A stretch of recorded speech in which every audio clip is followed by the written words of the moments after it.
Hello students, today we are continuing with next part of biomolecules and today we are going to elaborate the structure of glucose. In last video we have studied about limitations of open chain structure of glucose. तो last video में हमने यहाँ पे conclude किया था what are the limitations of open chain structure, जाने कि अब हमने क्या स्टडी करना है, इसका क्लोज्ड चेन स्ट्रक्चर। तो आज का हमारा सारे का सारा फोकस सिर्फ किस पे होगा, क्लोज चेन स्ट्रक्चर पे, कैसे बनता है, नाम क्या है और उसके आगे हमारे पास कौन कौन सी दो स्ट्रक्चर्स हैं, ग्लूकोज के लिए अलग से, फ्रक्टोज के लिए अलग से। तो let's start with that part, that is closed chain structure of glucose, which is our main topic of today. So in close chain structure जब हमने लिमिटेशंस पढ़ी तो बहुत साइंटिस्ट ने सुजेस्ट किया कि मोनोसेक्राइड्स का के अंदर they do not have free aldehyde और ketonic group, rather they have cyclic, hemiacetal और हेमी कीटल स्ट्रक्चर्स। हमें पता है कि जो हमने मोनोसेक्राइड्स पढ़े थे, दो पढ़े थे ना, ग्लूकोज एंड फ्रक्टोज, इनके अंदर बहुत सारे poly means many OH groups हैं, राइट। और साथ में इनके साथ साथ और इनके अंदर क्या है, एल्डिहाइड ग्रुप भी है, और फ्रक्टोज की अगर बात करें तो उसमें कीटोनिक ग्रुप भी है।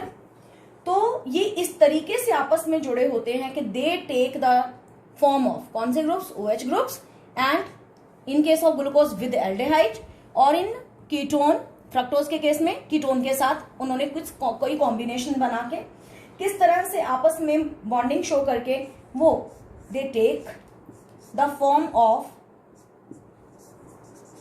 Either furan. फ्रक्टोज के अंदर बेसिक स्ट्रक्चर, उसका जो बेसिक स्ट्रक्चर है वो फ्यूरिन का होता है, और ग्लूकोज के अंदर वो स्ट्रक्चर पायरेन जैसा होता है। It is similar to pyran in glucose and it is similar to furan in case of fructose।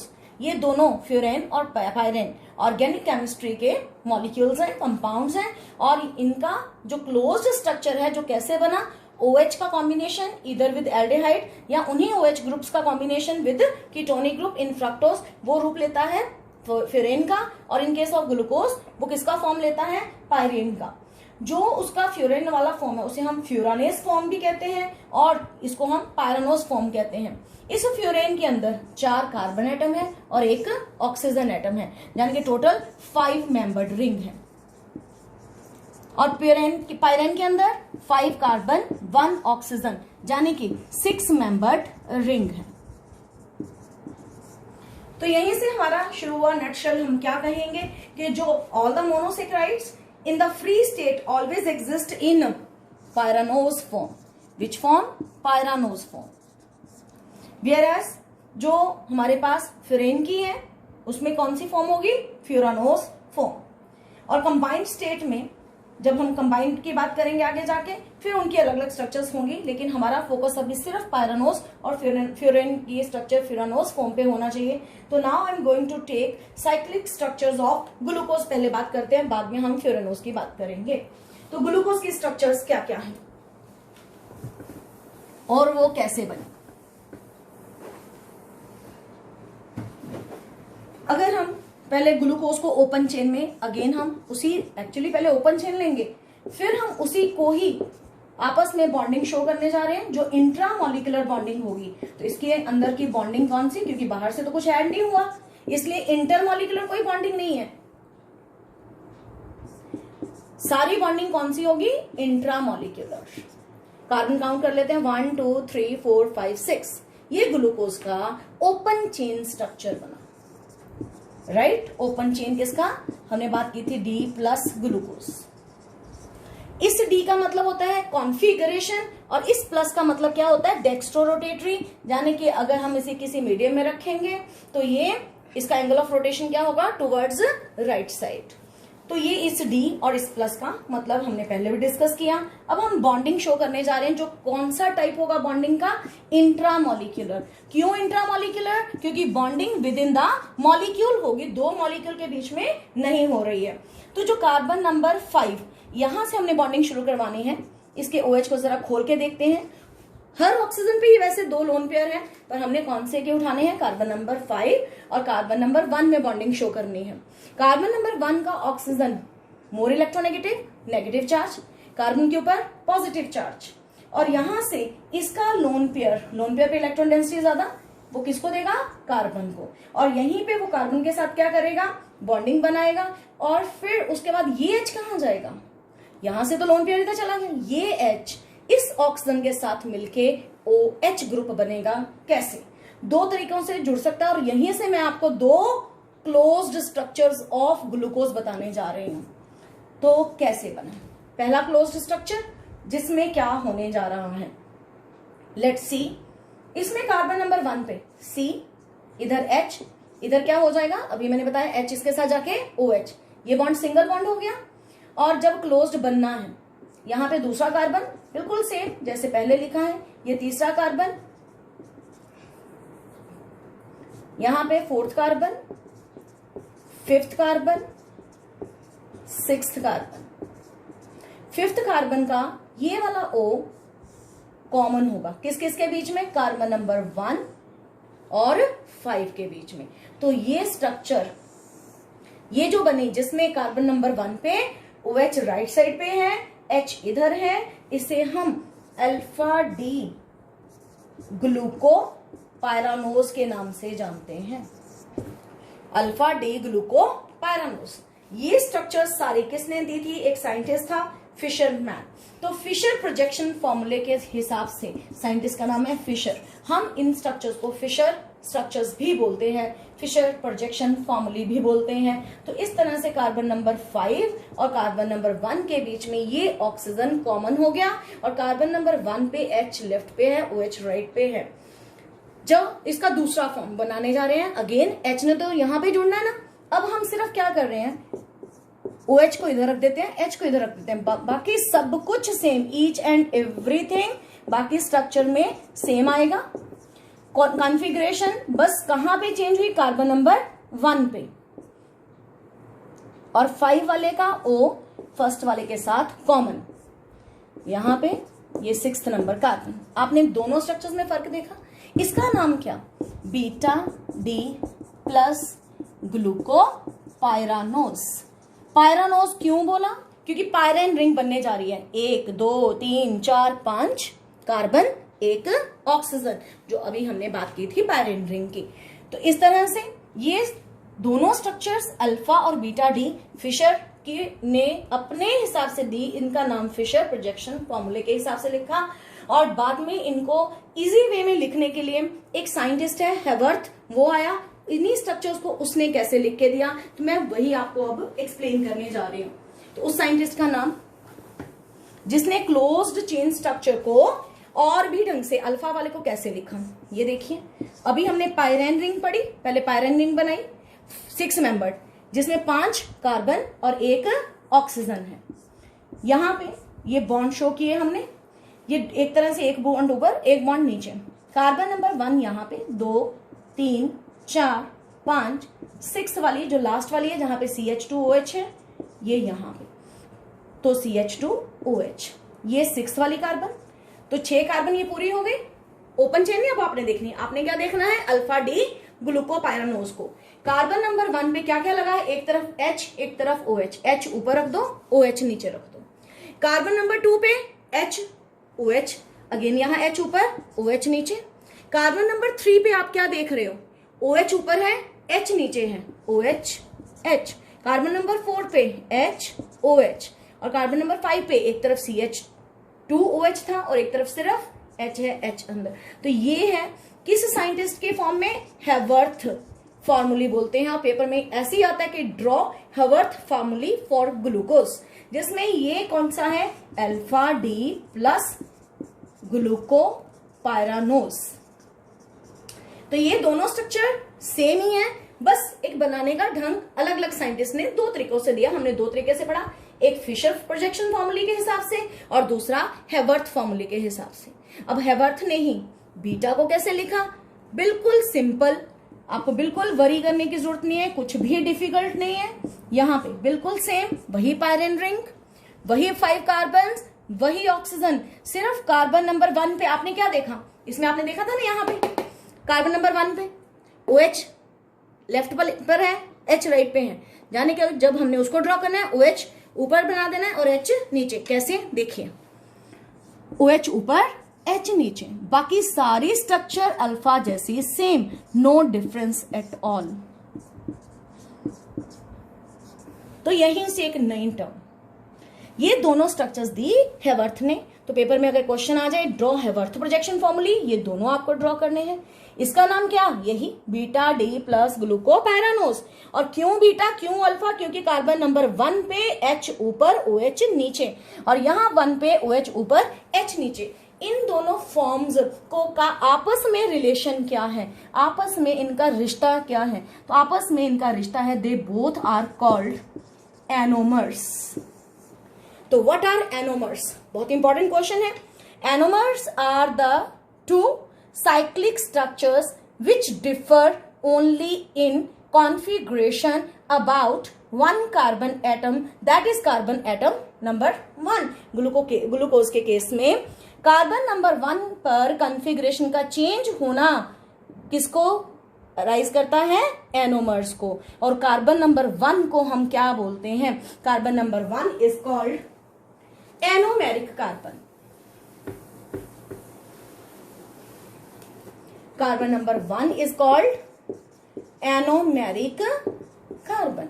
वो कार्बन जो क्या हो, जिस पर कॉन्फ़िगरेशन चेंज हो। ये दोनों आपस में और रिश्ता क्या है, ये दोनों आपस में स्टीरियो आइसोमर्स भी हैं। तो दो ऐसे stereo isomers which differ only in configuration about one carbon atom, और ग्लूकोज में वो कार्बन एटम कौन सा है, carbon number 1। So carbon number 1 is called anomeric carbon. तो ये था ग्लूकोज का structures. Now we are coming upon structure of fructose. और फ्रक्टोज का साइक्लिक स्ट्रक्चर, ये जो हमने अभी पढ़ा कि कार्बन 1 को हम एनोमेरिक कार्बन कहते हैं, इसका एक और नाम है ग्लाइकोसिडिक कार्बन ऑल्सो। इसको और क्या बोलते हैं, glycosidic carbon.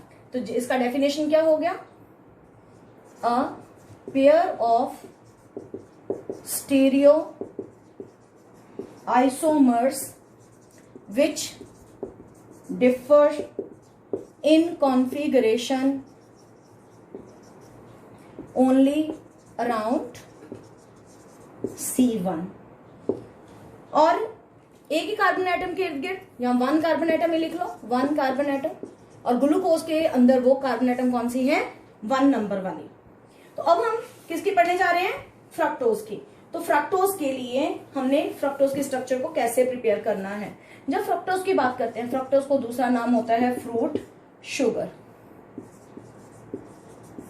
Molecular formula again बिल्कुल सेम। ओपन चेन में इसका स्ट्रक्चर कैसा होता है, अगर हम इसकी ओपन चेन की बात करें,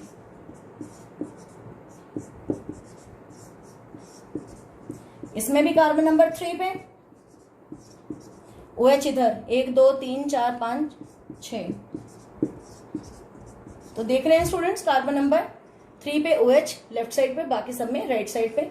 और यहाँ जो कीटोनिक ग्रुप है ग्लूकोज, और इसमें फर्क ही यहाँ पे है, उसमें एल्डिहाइडिक ग्रुप है और इसमें कीटोनिक ग्रुप है। अब कीटोनिक ग्रुप किस पोजीशन पे है, 2 पोजीशन पर।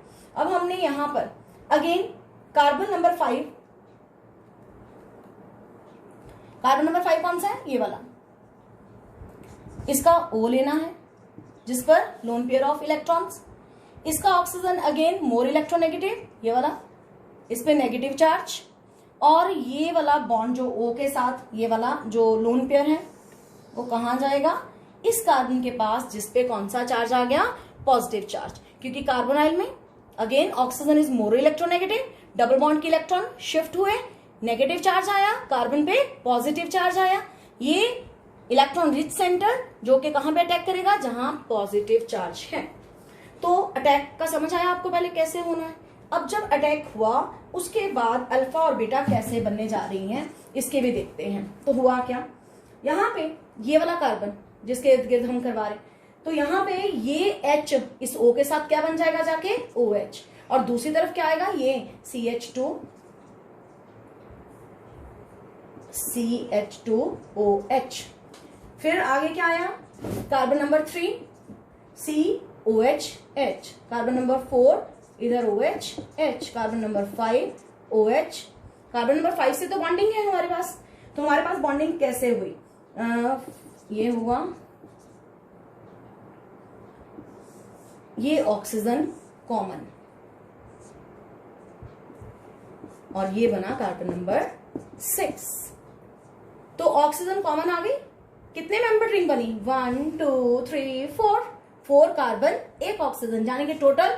और इसी तरह से जैसे ये स्ट्रक्चर किसने दी, फिशर ने, इसी को हेवर्थ फॉर्म में कैसे लिखना है। अभी हमने फ्यूरेन की बात की, फ्यूरेन 5 मेंबर्ड स्ट्रक्चर जिसमें 4 कार्बन एक ऑक्सीजन एटम, ऐसे बनाया उसको, उसके बॉन्डिंग किया, और बॉन्डिंग में यहाँ पे कार्बन नंबर 1 कौन सा है, 2 कौन सा है, उसको बताने से पहले मैं इसका नाम और कार्बन एटम लिखना चाहती हूँ। 1 2 3 4 5 6, ये कार्बन एटम आपको बताया। बॉन्डिंग किस किस में हुई, यहाँ पे बॉन्डिंग हुई है कार्बन नंबर 2 और कार्बन नंबर 5 में। और ये हालांकि आपके ना ये बुक्स में यहाँ पे गलत दिया हुआ है, तो इसीलिए मैं बार बार एम्फेसिस कर रही हूँ, प्लीज इसको अच्छे से देखिए। कार्बन नंबर 2 और कार्बन नंबर 5 में बॉन्डिंग हुई है, और इसी को हेवर्थ ने पहले फिशर ने नाम क्या दिया, बाद में इसको हेवर्थ ने ड्रॉ कैसे किया, तो इसको अल्फा, इसका नाम अल्फा D प्लस फ्रक्टोफ्यूरानोज, फ्रक्टोफ्यूरानोज नाम है। तो कार्बन नंबर यहाँ पे 1 कौन सा, 2 कौन सा, ये कार्बन नंबर 1, ये कार्बन नंबर 2। कार्बन नंबर 2 पर एक OH लगा है, एक CH2OH लगा है, तो यहाँ पे हमने कार्बन नंबर 2 पे OH नीचे लगाया, CH2OH यहाँ लगाया, तो ये फॉर्म कौन सी बनी, अल्फा। कार्बन नंबर 3 कौन सा आया, ये 4 कौन सा आया, ये, और 5 ये। यहाँ पे 6 कहाँ है, ये जो 6 वाला कार्बन है, ये वाला कार्बन 6 वाला CH2OH, और यहाँ पर क्या आ गया आपके पास H, और जो हमारे पास 3 कार्बन एटम है उसमें OH यहाँ, H यहाँ, और यहाँ पे OH, ऐसे कीजिए इसे H, यहाँ आप इसको और भी सिंपल सा बना देते हैं क्योंकि फिर आपको अंदर बाहर का प्रॉब्लम रहेगा। मैं फ्यूरेन रिंग को थोड़ा उल्टा बनाने जा रही हूँ, कैसे, इस तरीके से बनाओ इसको, फिर कॉन्फ़िगरेशन आपका गलत होगा। ये लीजिए, it is only for you. इसको ऐसे बनाया हमने, जिसमें अगेन हमने क्या बनाया, 4 कार्बन चेन्स, CH2OH, OH, ये कार्बन नंबर 1, ये कार्बन नंबर 2, और इस वजह से क्योंकि OH नीचे बनाया, CH2OH ऊपर बनाया, ये अल्फा फॉर्म है। कार्बन नंबर 3 पर OH, H, H, OH, यहाँ H, और कार्बन नंबर 6 ये बन गई। Carbon number 2, carbon number 3, carbon number 4 5 6। जब इसका बीटा फॉर्म बनना है, वो बीटा फॉर्म के अंदर फर्क क्या होगा, सिर्फ कार्बन नंबर 2 पे क्या फर्क आएगा, बीटा कैसे बना, कार्बन नंबर 2 पे OH इधर, CH2OH इस साइड पर, carbon number 3, carbon number 4, carbon number 5 के साथ ये O। जब आपने O कॉमन रखना ना, यहां नहीं ड्रॉ करना बेटा, ये भी ध्यान रखना है। सिमिलरली यहां पे भी ये बॉन्ड ऐसे चलना है, क्योंकि O 2 बार थोड़े लिखेंगे, एक ही बार कॉमन हुआ ना। तो यहां पे फर्क क्या, बस कार्बन नंबर 2 पे कॉन्फ़िगरेशन, इधर CH2OH बाहर की तरफ, OH अंदर की तरफ, यहाँ OH बाहर की तरफ, ये। तो इसका हेवर्थ ने अपने साइक्लिक फॉर्म में इसको कैसे हमें लिखना सिखाया, OH यहाँ, CH2OH यहाँ, बाकी सारा कॉन्फ़िगरेशन बिल्कुल same.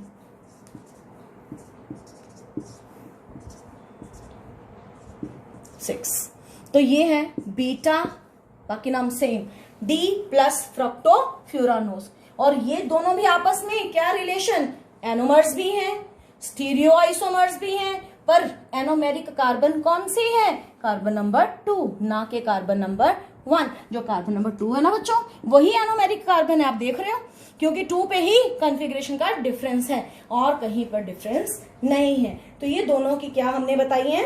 That is anomeric structures. तो फ्रक्टोज और ग्लूकोज के बारे में आपने सिर्फ अभी स्ट्रक्चर्स के बारे में पढ़ा। तो स्टूडेंट्स, इस वीडियो में हमने ये देखा। Now in next video we will do about disaccharides. ये ग्लूकोज और फ्रक्टोज क्या है? मोनोसेक्राइड, जिसके बारे में हमने कवर किया। नेक्स्ट वीडियो में डाइसेक्राइड पढ़ेंगे। Thank you, have a good day.